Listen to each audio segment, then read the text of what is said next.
Because until then, it just feels like you're hitting a wall, right? Like you're hitting this wall, and the more you push against it, sometimes the more you kind of see how everything isn't working out the way you want it to work out. So when you break through that wall, you'll automatically wake up the next day, start thinking thoughts as that person.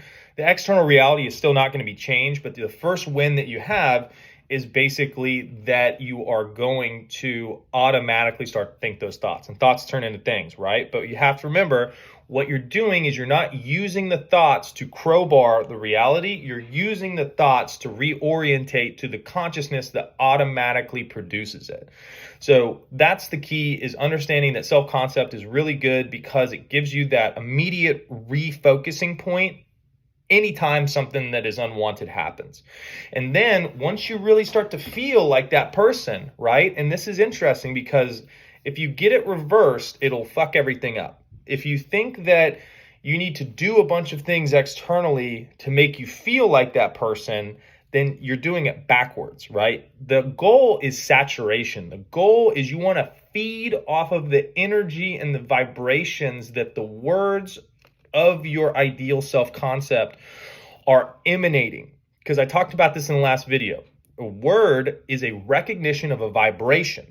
So you're saturating yourself in the vibration of wanted. You're saturating yourself in the vibration of it being the way you want it to be. You're saturating yourself in the vibration of, I am this person. And what happens is you are not that person when you start the process. So you have all of these different counter vibrations that are like, no, you're fucking not.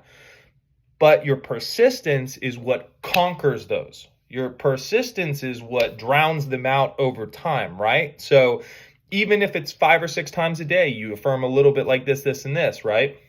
And then the rest of the day, you're fucked. But like next day you do 6 to 12 times. Then the next day you do 30 to 40 times. You'll reach that critical momentum point to where the dominant vibration starts to shift, and then it becomes like a snowball where it's really leveraged, and you've greased the tracks enough to where now you're just firing on all cylinders. Like you'll see shit happen, right? And you'll be like, no, I'm not that fucking person. That doesn't fucking happen to me. And you're like, what? The old me would have freaked out about that, right? So self-concept is very, very important.